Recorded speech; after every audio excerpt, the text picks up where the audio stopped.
following her in the CBM Avenger, and here comes the Harrier.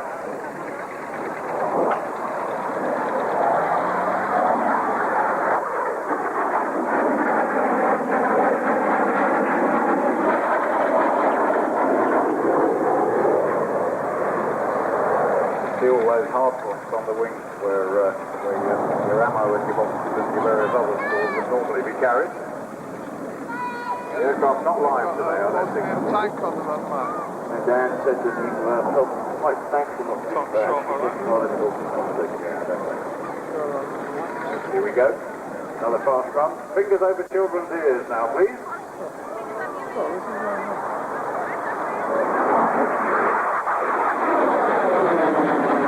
This doesn't look very slow to me.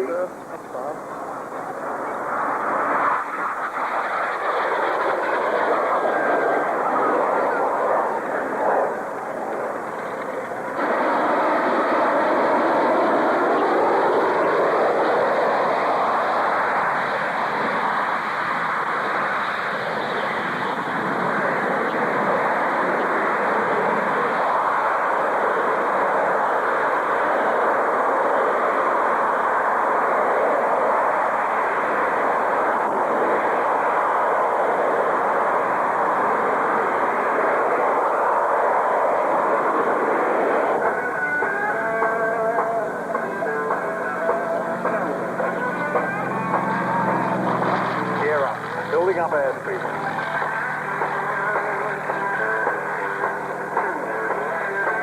Whoa! That is scary.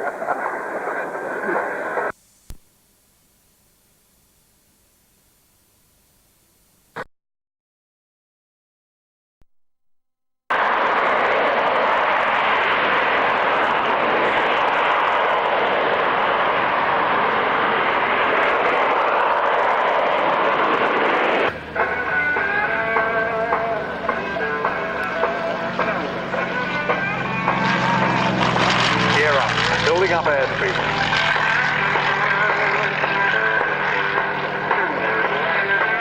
Whoa!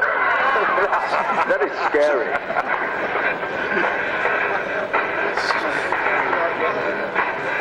All right, let's have some Jimi Hendrix behind.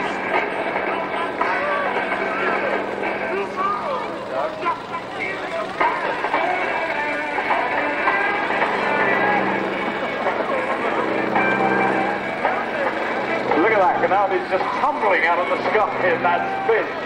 I haven't counted how many turns he's out of it. Straight down the A-axis.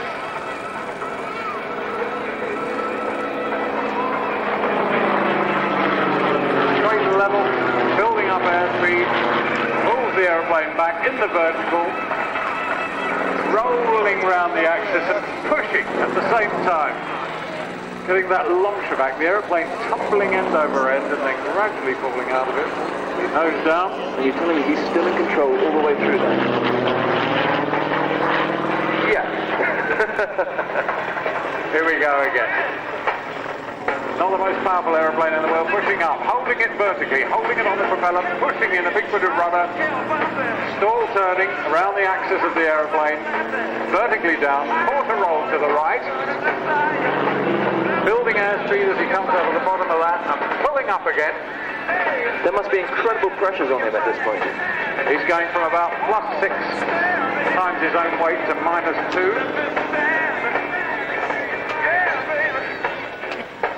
And, negative flicks where he's being forced out of the cockpit. The only thing that's holding him in on that negative G is a 5-point harness. Strap around his waist, strap over each shoulder and one between his legs, and a big buckle at his waist. And it's those, when he's pushing those manoeuvres, when basically zero gravity is trying to force Gennady out of the aeroplane.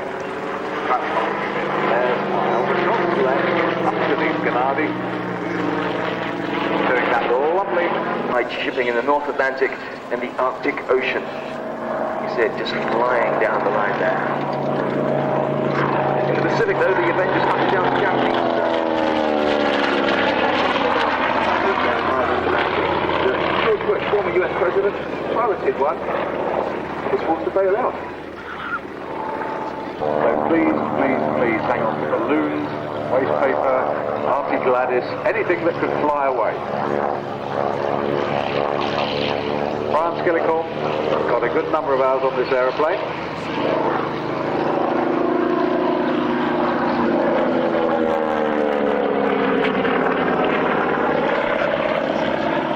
Increase the drag on the aeroplane and make the engine a bit bigger.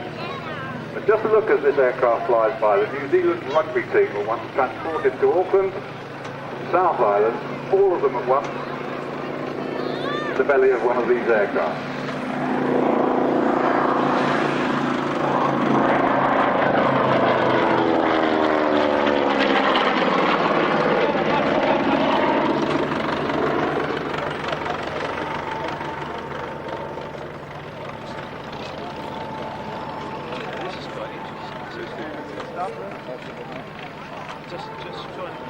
The Russians flew during World War II and it was extremely successful.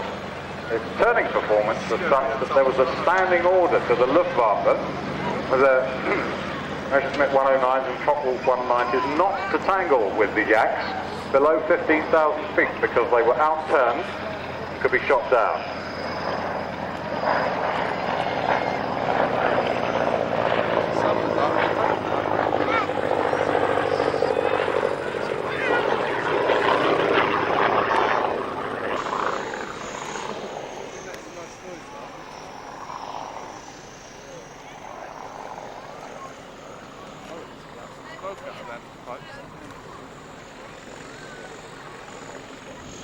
Well, and it gets better all the time. We cleared the Stansted were kind enough to clear the Harrier GR. Looks like the last run for Angie in the Yak 11. Little bit of a wave.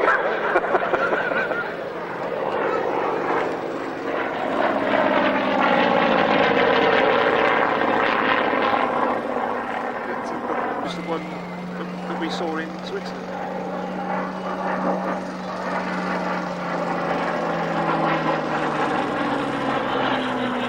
Fast flight and later on.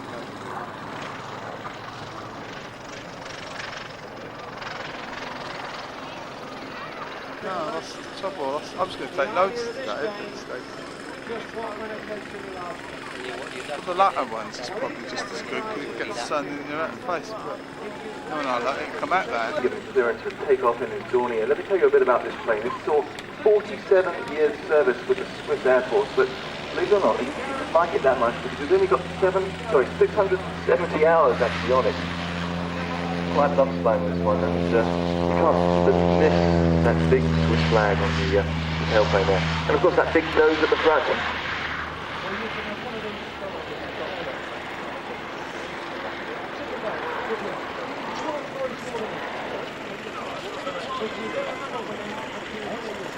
Someone will definitely do some aerobatics for us next year, the North Weald 2000.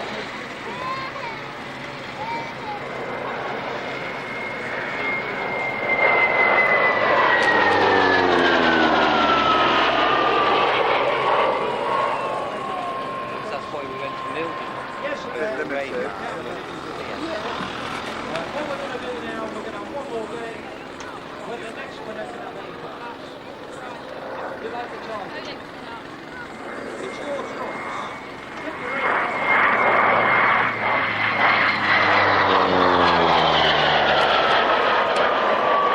Before it had its 6-foot extension on its nose, it used to have a single piston engine in the front. Now it's got a turboprop, so you might hear it sounding a little like a jet as it comes down. Here and show us next year as well.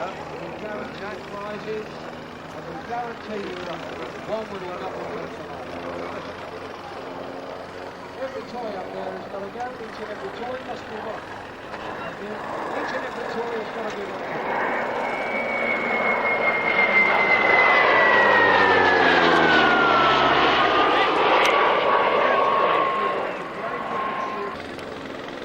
So if you join in now, you can play. It's Quite low. 3 pounds and 30 tickets per car. What a time to play.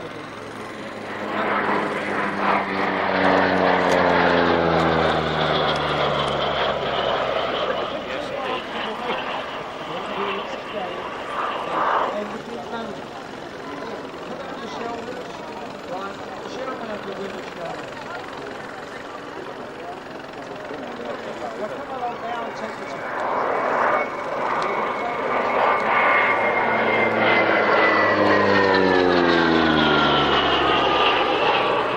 I guess that's good marketing. I mean, when you're flying around Wimbledon, you're not ever too far away from a mountain, are you? So you need all the power you can get, really. Here he is. Nice little wave down the line. Oh, that's a good shot.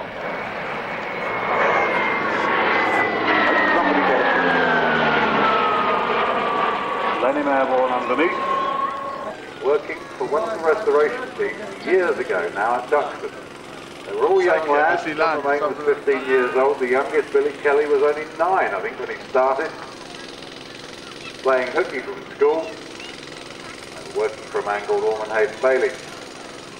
Somewhere along the line, a whole basket of bits of Blenheim was recovered from the Canadian prairies, along with something like 18 corroded Bristol engines. And over a period of 12 and a half years, the team were the latest demonstration anywhere else in the world.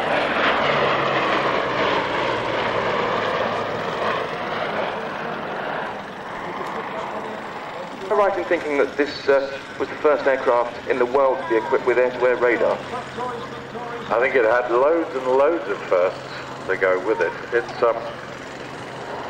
a list that you've got, Richard. There's no good handing it to me. Listen, though.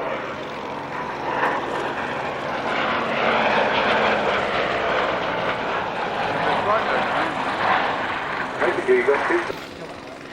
There are very few of these engines actually flying anywhere in the world now. Unlike the Pratt & Whitney, the Americans use lots and lots of those around. But this is something you are not going to hear every day, and a sight you'll not see anywhere else in the world.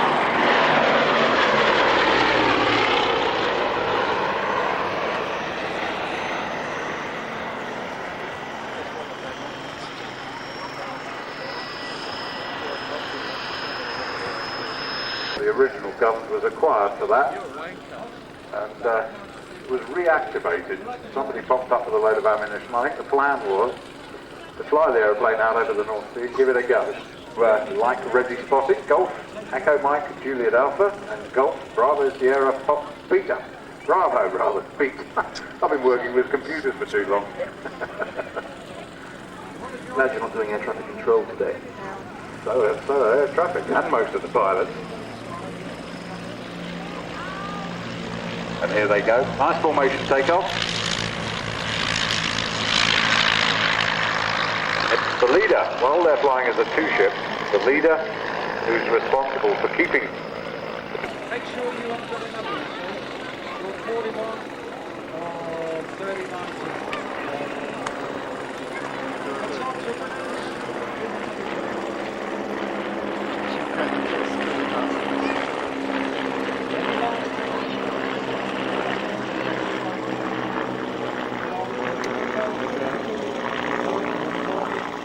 Now look at this.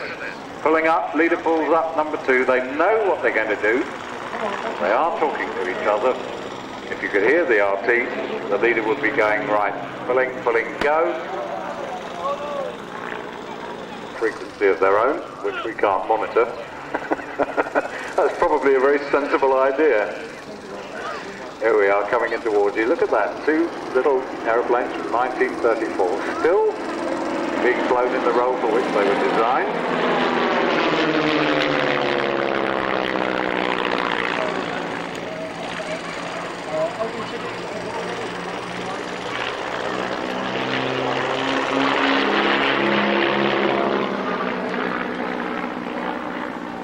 This was one of the things that made life a lot easier for design engineers. If you were building an aircraft, you might as well build a biplane, because then you could put bracing struts, bracing wires between each wing, and basic number 2 is the person formating on him. The leader's flying inverted down the line, fully inverted fuel and oil system, so the aeroplane will keep flying quite happily upside down, and the leader positions himself upside down and lets his number 2 keep his aeroplane forward. Another balloon. So 300 horsepower in close formation. A pair of the Tumpaka Youngmans.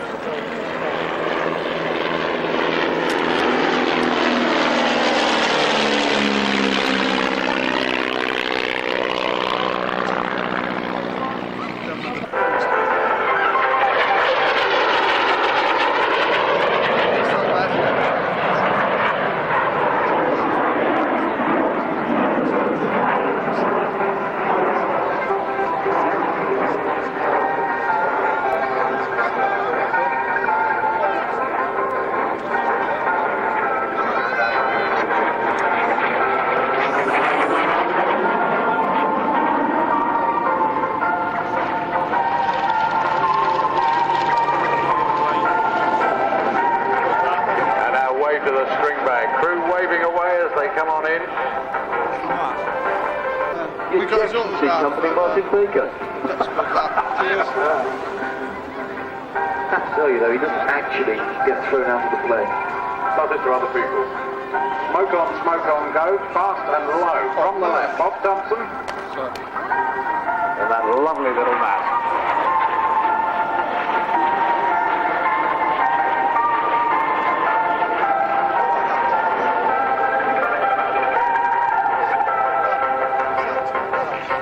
I think so, yeah.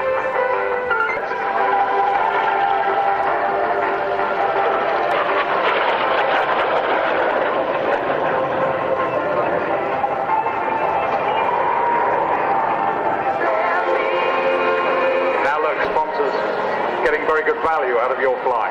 Well, we like to think so. We work really hard on the PR, and what we've really wonderful aircraft using the posters to clockwork orange and all that stuff. Designed this wonderful scheme, and the simulator, which is in the park there, is the same, and we're really pleased with it. We think it looks really fuzzy and American, and lots of fun, exciting. That's what we're trying to put across. If she comes in now, do give her a big Please give her a wave, ladies and gentlemen, because they're both working very hard up there, both Sarah and Mike. That's it. Good for you.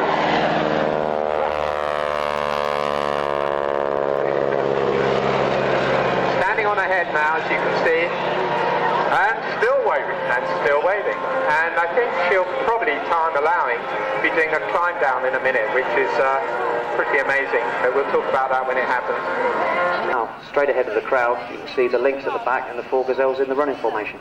All right, coming straight towards us, ladies and gentlemen, the 1999 Army Air Corps helicopter display team, the Blue Eagles. Now, you're going to be taking us through the display, Mark. What's the first manoeuvre? Okay, the first move is what we call a crossover parade. The Gazelles have just put on the smoke, the lights will come on in a second to say hello, and then we carry out the first manoeuvre, which is a crossover parade. Gazelles at around about 1 rotor spacing will just slam the cyclic across and cross over between each other.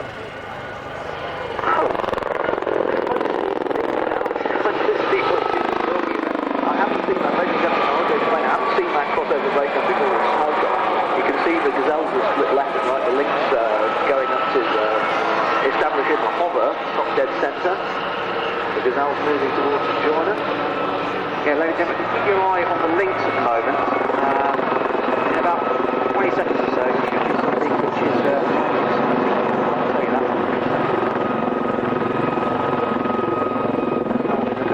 What sort of height they have at the moment, Mark? Lynx is at about 1,000 feet. There he goes, pulling the cyclic right back to form what we call a backflip. Absolutely, is that man? How on earth does he do that? I mean, he turned the helicopter on the spot, all the way over backwards. How did he do that? Basically, it's not very difficult to do, to be completely honest with you. It's a case of just sitting there, pulling the cyclic back as far and as fast as you can, and the aircraft just pitches through 360, enable it to fly away in the opposite direction. Good Lord, so it really is that powerful? I mean, it does actually produce man and thrust on the downforce on the road, just in pitch. Yeah, Lynx, very, very, very powerful machine. It's an absolute jaws of flying. Never run out of power. So who's flying this year? It's WC Bob Lowick flying the Lynx. The team's actually led by one of the Gazelle pilots, W01 Sean Wyatt, and he's quite a unique aviator. He's a warrant officer in the army in the African 60 degrees in less than a second.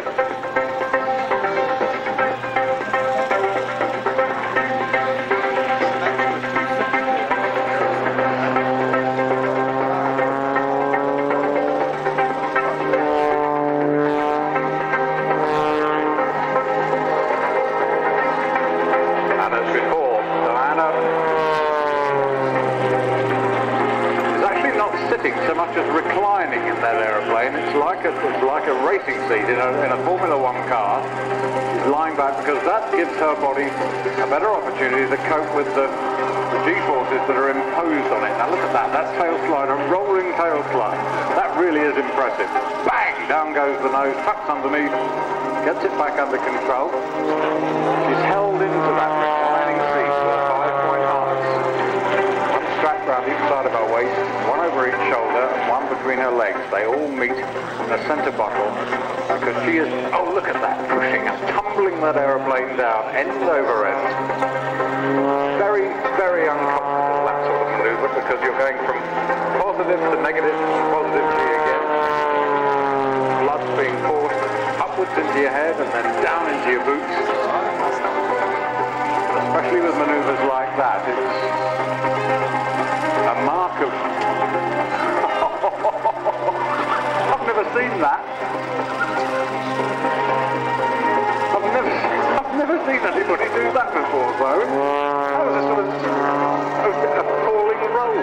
Most of these things they scare the wits out of the rest of us when we were in the back of the aeroplane. How on earth did you learn to...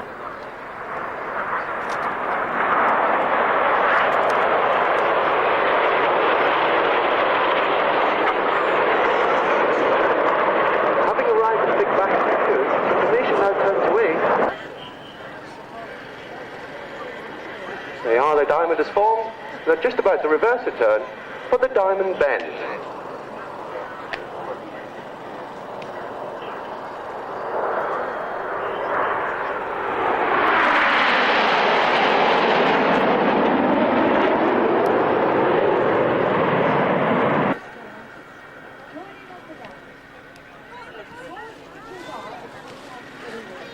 They now turn towards each other for the 4-5 cross.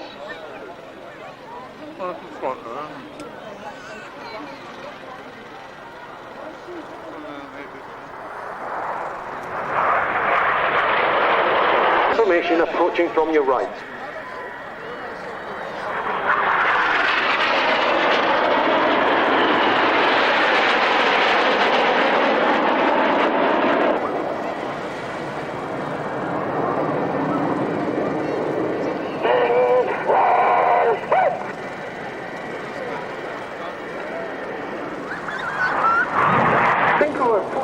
For the opposition barrel and a close pass.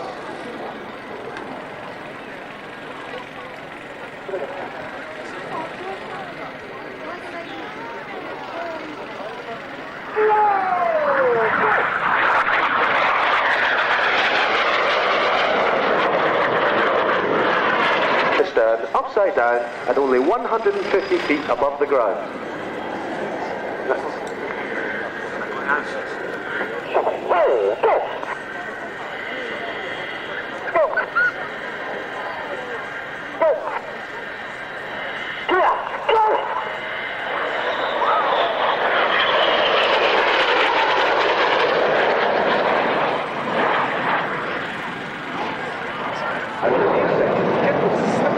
Spectacular corkscrew.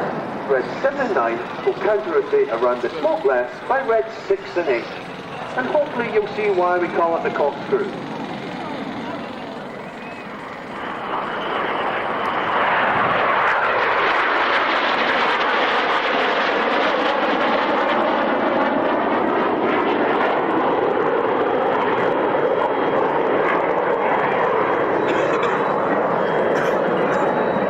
But this is copied from French.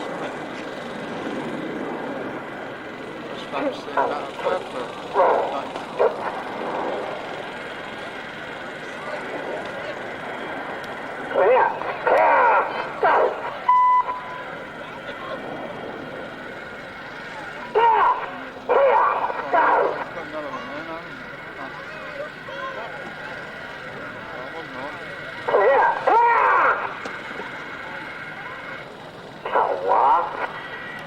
They now turn away from you, this time to form a rainbow.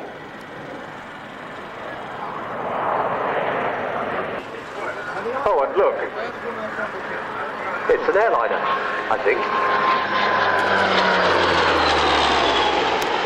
Isn't it interesting how everybody's painting their aeroplanes in these amazingly custom colour schemes these days? Ask the attendant.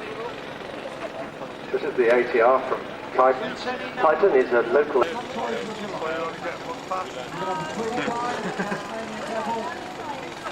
T-tail configuration, turboprop power, which means that it's neighbourhood friendly, not a noisy aeroplane at all. It'll also get you in and out of fairly short strips, although it's not a long-haul aircraft, is it, Tom? I don't think. It's a short-haul aircraft, and it's one of the planes that can land and take off in a short enough distance and is quiet enough to be cleared into London City Airport, which, if you've ever been there, is a tiny runway in between the old Royal Docks. There we are. That's a notoriously noisy configuration normally with most aircraft. Dirty with gear and flaps down. And the crew just showing us how friendly this aeroplane is in terms of social responsibility. We've all got to be aware of these days. One towards you and away from you. Remember, these competition pilots fly in an imaginary box in the sky.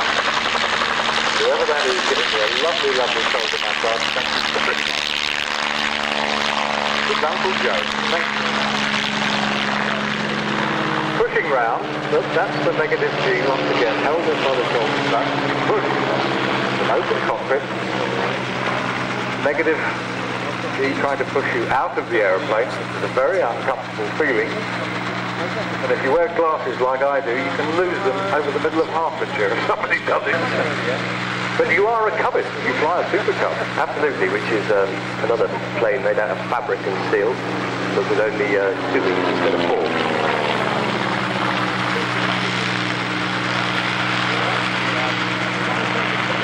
Once again, that biplane comes with 2 wings to the seat. And those interplane struts and flying wires bracing the whole thing. So basically you're looking at a flying box, and it makes it very strong. Where you're building and designing an aeroplane that is designed to be flown by human pilots who are going to be taught aerobatics, obviously they're going to make mistakes. They're going to stress the aeroplane and something that won't break. It's a very forgiving aeroplane, and it's a beautiful aeroplane to fly. So I think it's only a good pilot. I think Alan knows exactly what he's doing. Now look at these slow rolls. That is...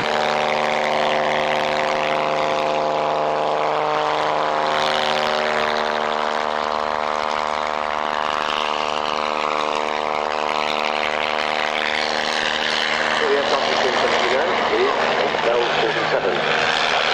Painted up in the colours.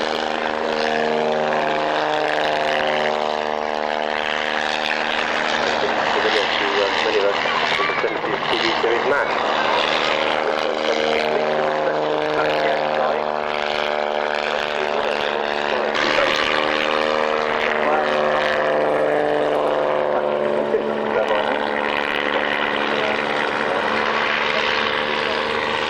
Good old workhorse. Really good old work. Still in use. All around the world. And it looks like a classic helicopter.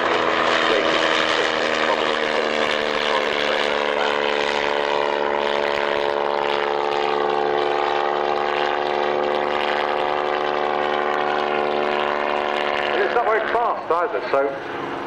One of stuff like Kevlar, carbon fibre, very strong box blade.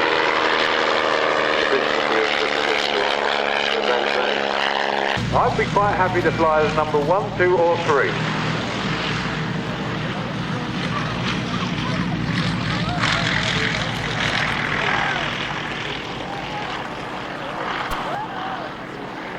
A number of people flying with the space circuit who have flown jets. The here is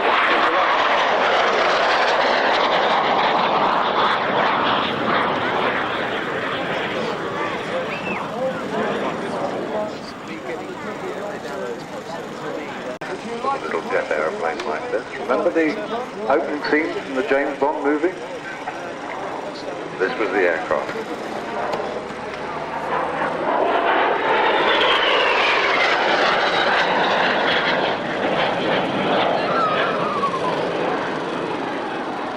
And then became an instructor on Hawks at RF Valley in North Wales. And left the service after 12 years. Tried his hands at being an airline pilot. Didn't like that much. And here he is. Flying the York Flight Ship near Stockford. aircraft, but apparently all of them are going to be flying in the Breitling, the true Breitling colour scheme next year. That, for those who ask, is the reason for the yellow noses. So anytime you see an aircraft flying today or later on with a yellow nose, chances are it's one of the Breitling fighters. Just got that. Oh, you're going to get some more, aren't you?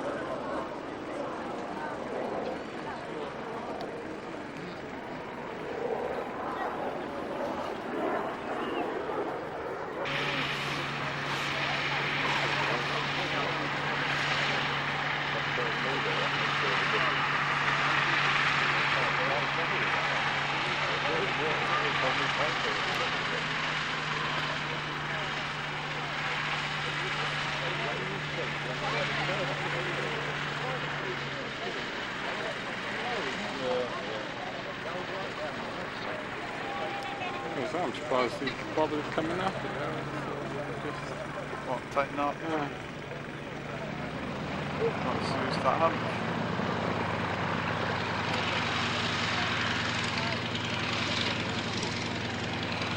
Now then, we were talking earlier about short takeoff and landing aeroplanes, and we opened the show with a deep-stop aeroplane. The short takeoff capability of this aeroplane. Tail up, hasn't gone very far down the main, just crew waving, and that is, it's an obligatory wave slot, this one, ladies and gentlemen, so if you'd like to wave at them, especially those of you down to the right, we're never too cool to wave at North Weald, because it was so slow. And absolutely no armor plating.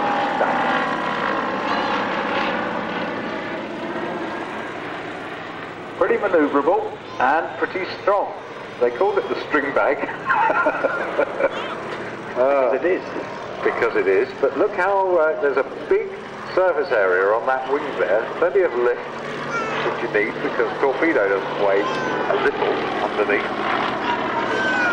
And essentially you're carrying that and your crew, all protected by a screen of enemy fighters and E-boats.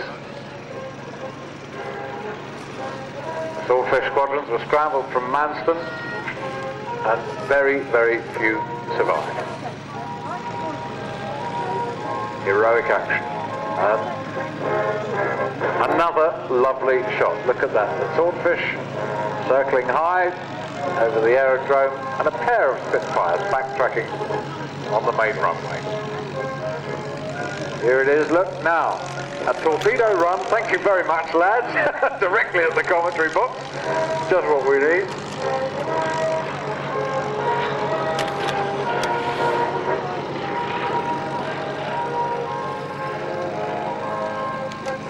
The two Spitfires, of course, are privately owned, but the Swordfish is totally relying on donations and sponsorship, and the not inconsiderable help of British Aerospace to keep these aeroplanes flying.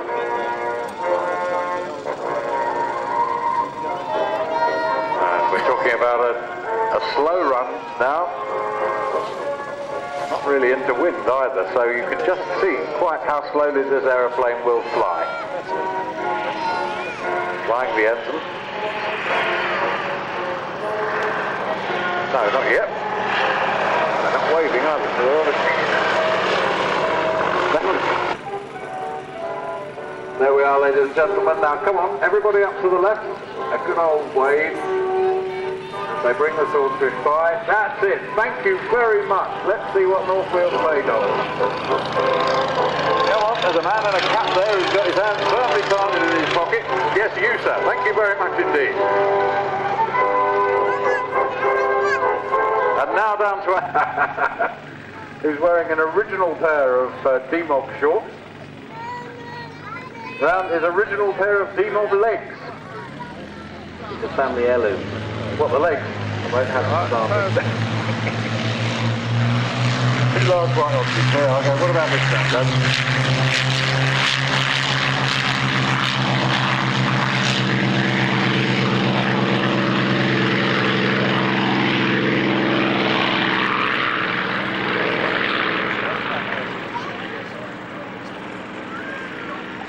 Well, ladies and gentlemen, if you look right in front of you with the smoke on, you'll see the team of 1999 Aerostars. coming down in the Vixen Brand. Leading the team, as I said, is the second nose captain. So pull hard up. You'll see the outside pair working very, very hard. Aerostars 5 and 7. At the back. Being led by Fred Bassett. And like a lot of the pilots here today, they're not professional pilots.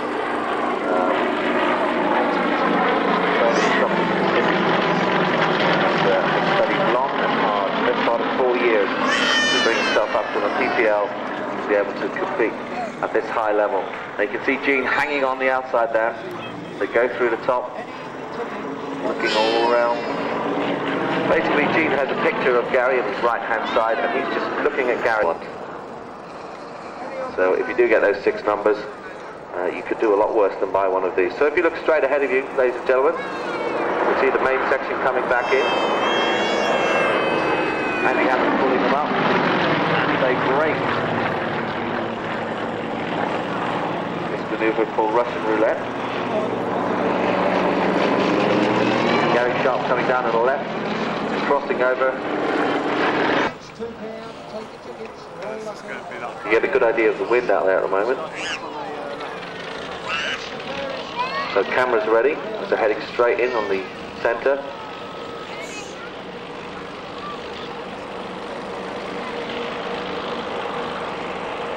Ladies and gentlemen, the 1999 Aerostars.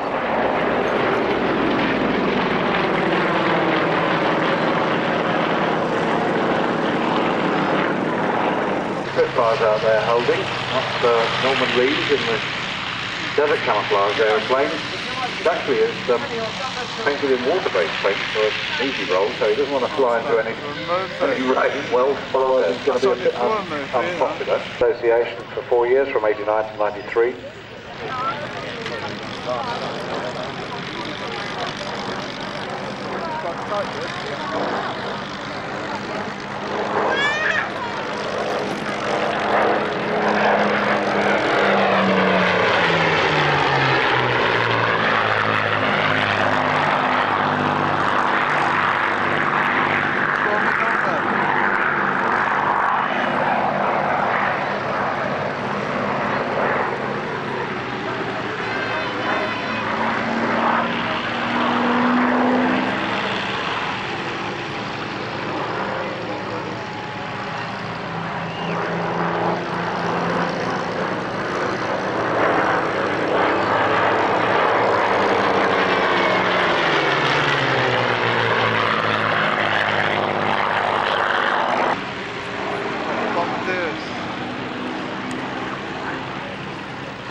That this be in the magazine.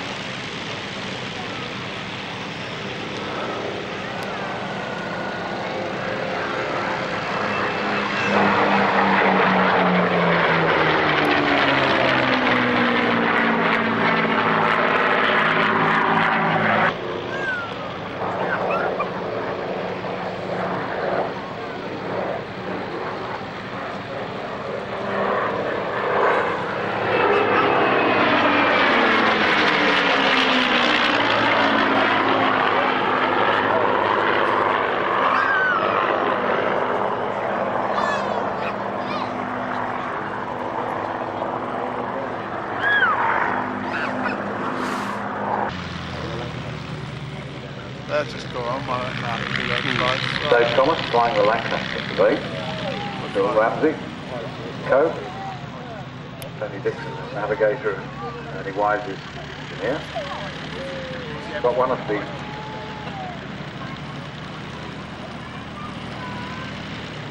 really historic Spitfires of the Battle of Britain Memorial Flight flying for us today, the Mark 2A, which is the oldest airworthy Spitfire in the world. It looks good now. And here we go, let's have a look at that.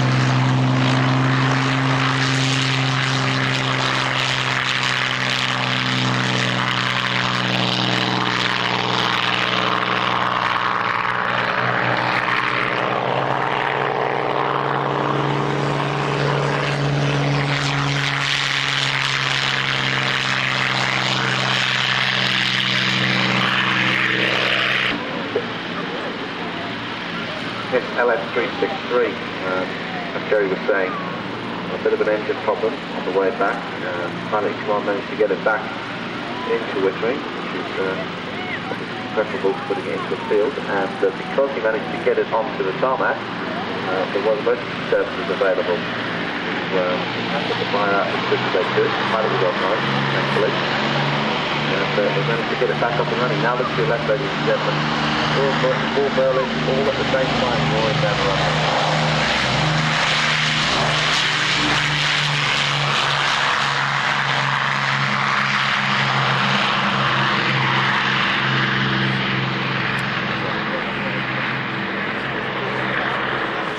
One of the Mark 9 Spitfire Merlins Preston.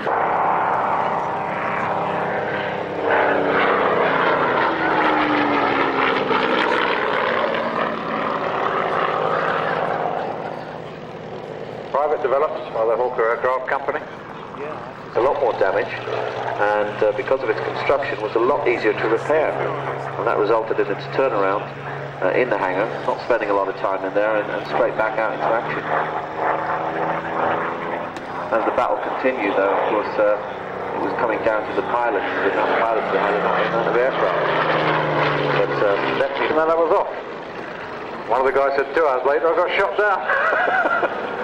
But the good thing was you could get up and have another go later on because it was landing down here. Popular aeroplane, as you said, Joe, because they could take a lot and still get the pilot out. Tubular steel fuselage, whereas the Spitfire was all stressed in aluminium construction. So quite different construction.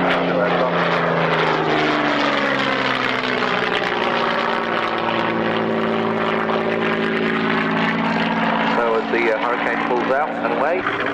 Going to Royal Air Force in 1961. Playing with a good number of squadrons. He's got about 2,000 hours on the Hawker Hunter, 3,000 hours on the Phantom.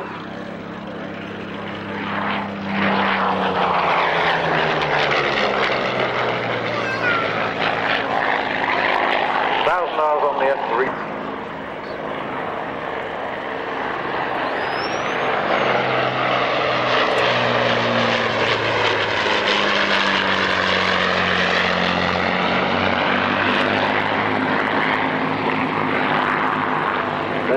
Example of a Lancaster up the road at the Imperial War Museum at Duxford, and I climbed on board last week together with an 83-year-old Czechoslovakian Spitfire pilot who said, "This is terrible, it's like, oh, it's so small, how did they get out, how did they fly?" And he was appalled. It was the first time he'd had a look. The internals of these aeroplanes are so tight, I would find it extremely claustrophobic. Crew of 7, tail gunner, mid-upper gunner, navigator, wireless operator, form owner, flight engineer, and the pilot. That's the Lancaster.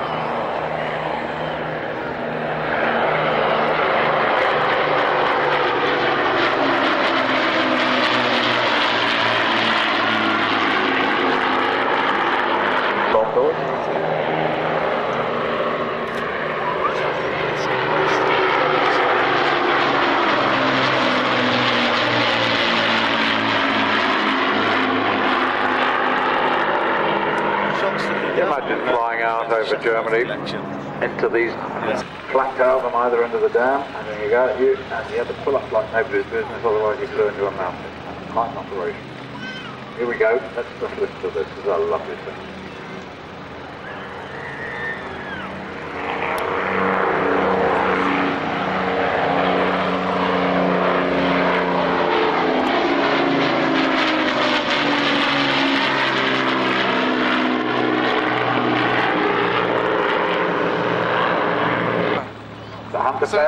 Then we follow that by Steve Nugent and the Sea Fury. And then our friends from France in the Bronco, coupled with the T-28 Trojan. Mark Hanna flies a Mustang, and we've got airfield attacks all over the place, and we've wind up with the pair of P-40s, Stephen Gray and Ray Hanna. The two maestros of fighter collection and the old time. Anyway, good afternoon. My name's Paul Brown. I'm the team commentator for Delta Jets. I'm based down at Kemble in Gloucestershire. And although we're according to the programme, we're supposed to have been displaying with a nap this afternoon, slight change of plan. We're actually flying a two-ship Hunter display for you.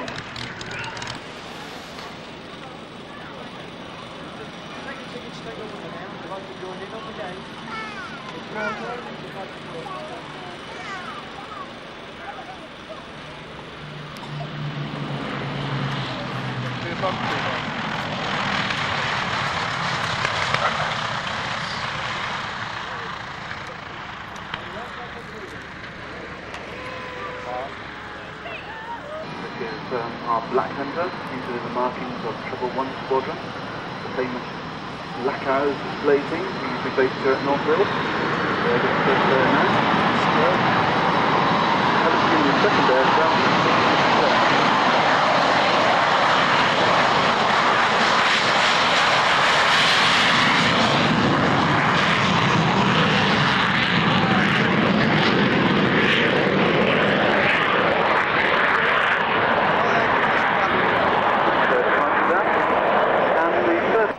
He came up with the idea with either personal supersonic transport or G, well, you can work out yourself what it actually stands for.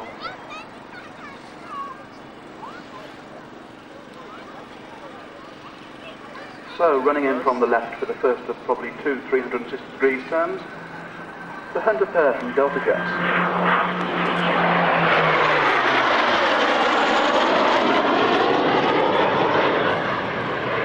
Playing with his little CAD package, came up with the colour scheme you see in front of yourself.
Hunter going at maximum throttle.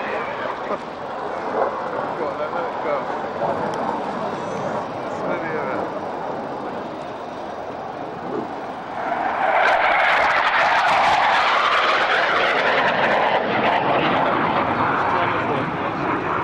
He's diving down higher. He's getting a bit more to do that as well. Eh? This one's going to do it.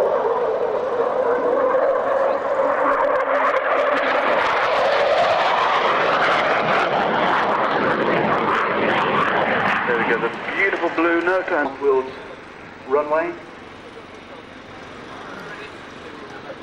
Just looking at that.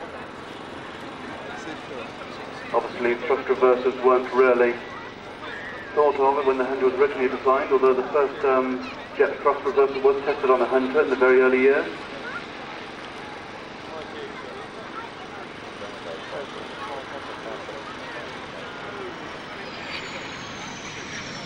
Nice touchdown from Dave. Nicely done. I think a lot of people like them too, anyway, because they're all stuck. They're still watching on that motorway, aren't they? Yeah. I took it when they landed earlier in the summer.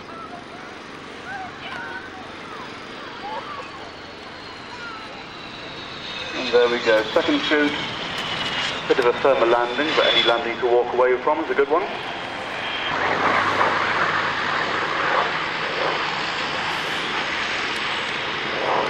Steve Nugent in this wonderful example of the Hawker aviation arc, one of the most powerful piston engine aircraft ever built. A bottle of shampoo has arrived in the common. Yeah, that's the main place in Germany where they were based. Very powerful engine. They're American, really. Very strong air brake. Steve Nugent is showing us big figures that this aeroplane is capable of. Again, sounding quite different.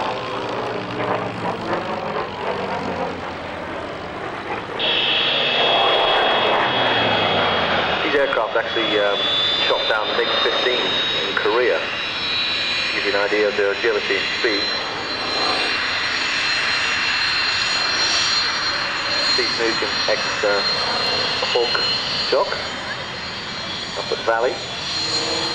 Has now left, and another person flying for Virgin over there, but still the fastest in their class.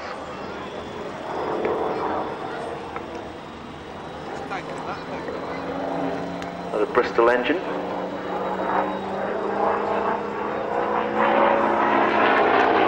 Other of these radial engines, and if you look, very, very, very tight cowling. As long as I can do this at weekend. Absolutely.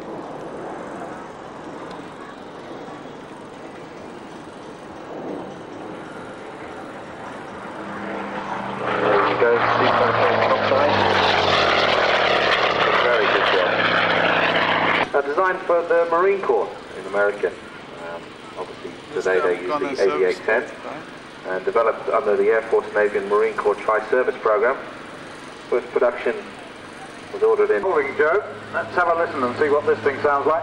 And following him very closely, John Romain in the T-28, fresh from his Spitfire story. Here we go.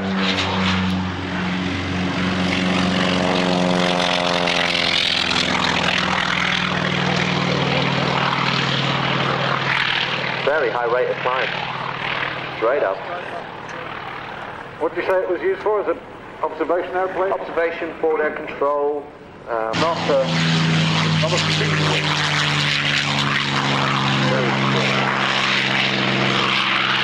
One of the Breitling fighters, the old Flying Machine Company, Mark Hanna, airborne in that Mustang.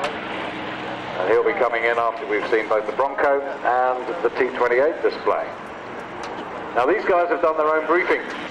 And now look right, ladies and gentlemen.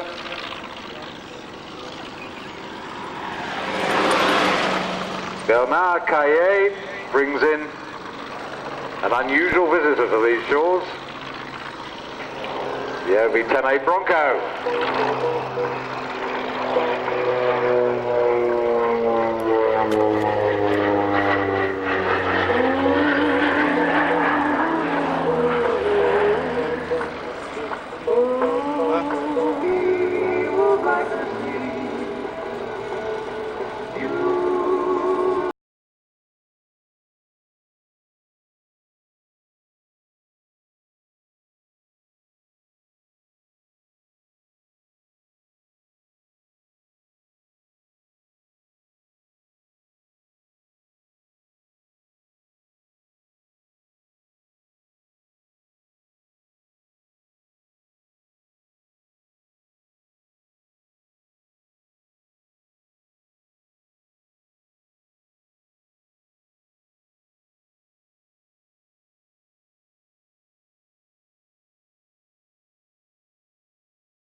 Present engine equipped, but Rolls-Royce took a few of them up to their factory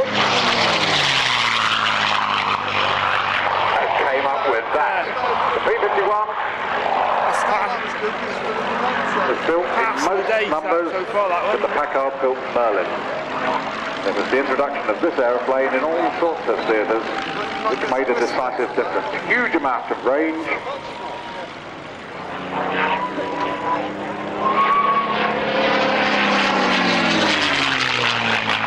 extraordinarily advanced parameter sound. Sounds quite different to Merlin and a P-51 Mustang.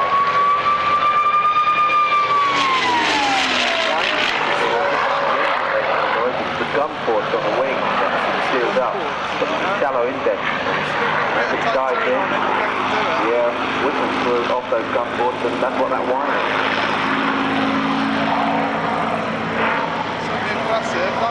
P-51D, the ultimate expression of comfort in the sky as well. Extreme range, excellent firepower.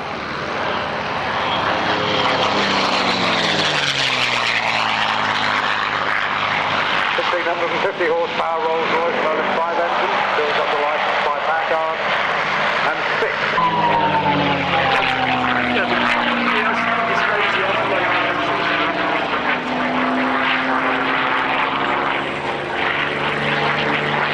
That was the Flipper. Thanks to the company, the bombers, and they couldn't go all the way into the heartland of Germany with the bombers, and they had to look as they turned and head for home and watch the fighters descending on the formation.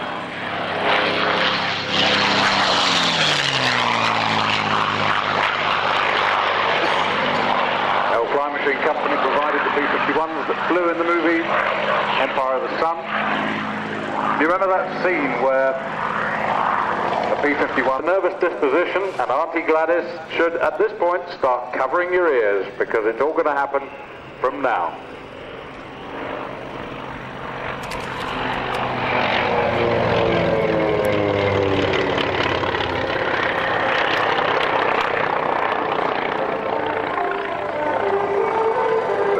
There you go. It'd be good if they do it there, because I can get the power.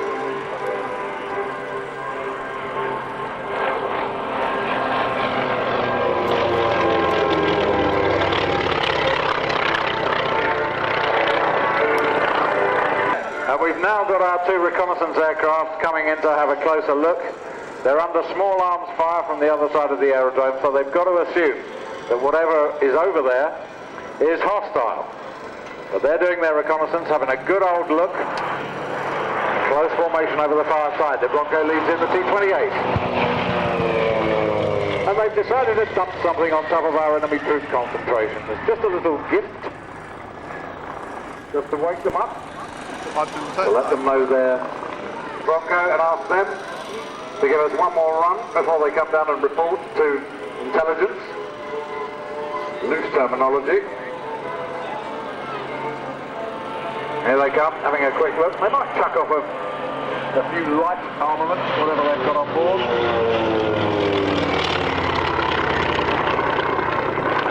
problem, because we definitely know that that is an enemy troop concentration on the far side. They're dug in. Somehow they've managed to get over there without any of us seeing them. The Panto season is nearly upon us. They're behind you.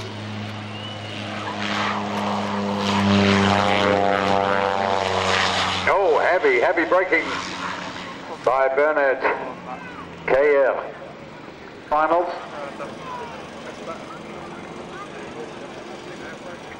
But they've called in the heavy mob. Look right, ladies and gentlemen, because if those guys on the far side of the aerodrome think that life's been easy up until now, they've got another thing coming.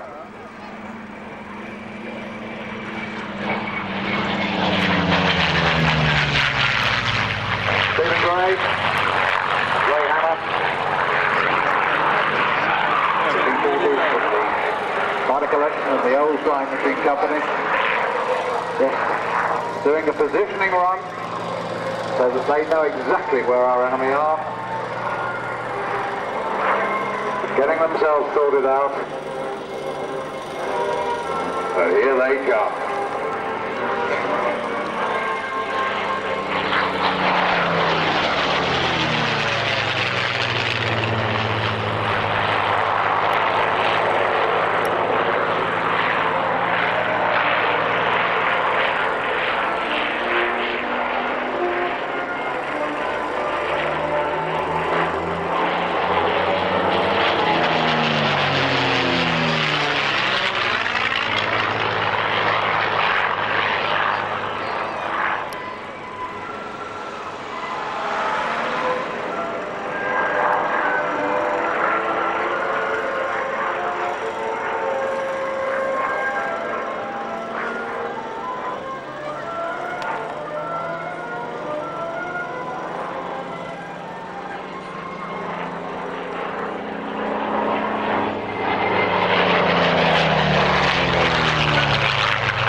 Okay, the Bronco's backtracking. We want him out of the range of enemy fire as quickly as possible because here come the P-40s.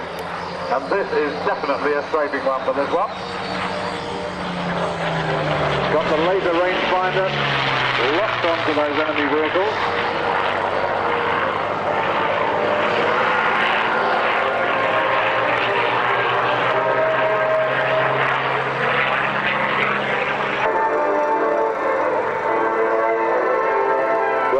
Shown our utter contempt for the enemy on the far side of the aerodrome by just flying aerobatics over them, but that's not going to get rid of them. So come on, boys, give them a bit of stick, why don't you?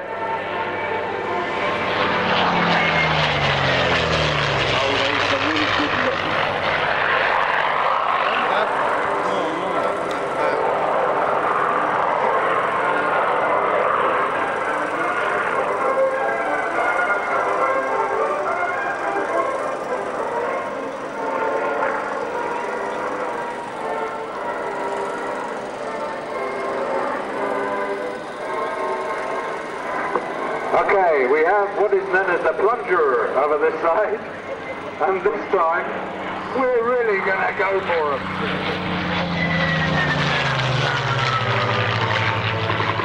In a big way.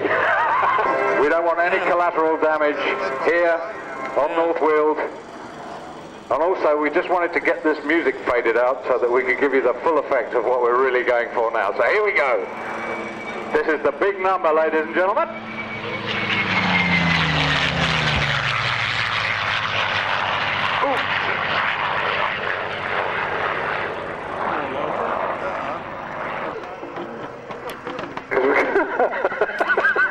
That's it's a sort of mini Stalin organ.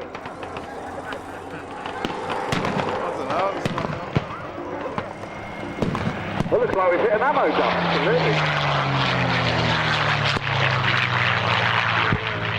So he's got in. Yep. No, that was spontaneous combustion, Joe. That was actually one of their people there who just went up of his own accord. Right, okay. They seem to have hit the red wine store. Yes, unfortunately they have. This is... Oh, brilliant! Delayed action as well. This is really good. This is what we like.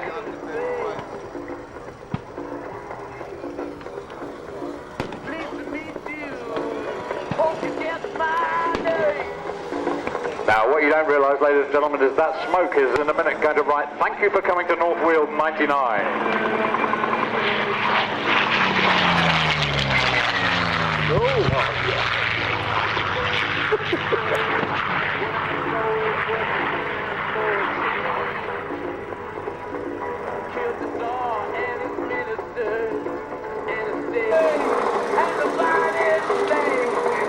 It's the first time we've ever seen 2 P40s.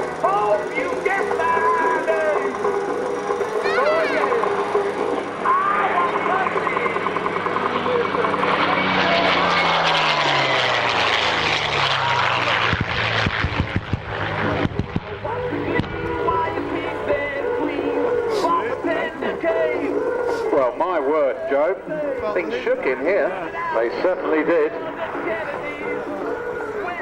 I think that's extremely effective bomb laying by our 2 P40s, don't you? Very good. Excellent. Oh, some delayed action. Yeah, more delayed action, and when the guy doing the pyros gets out of hospital, we're going to thank him very much indeed for all his work.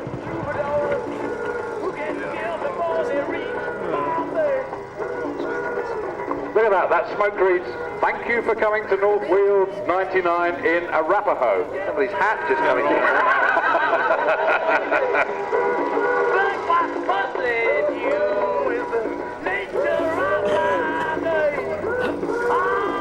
Obviously quite a lot more activity to see here on the aerodrome. P40, Bronco, You've been very welcome here today, Snap. Monica. It's been a good one, don't you? the Hunter pair, To Richard Gatesford. Spitfire duo was quite Simon good. Harris. Simon Bowboy Harris. That's Gennady, Who's Ekman. political correspondent of... Evgeny, I can't hear you. London Tonight. London Tonight. So, Hunters. if anybody from London Tonight is with us on the aerodrome, we've got film, both Polaroid and Betacam, of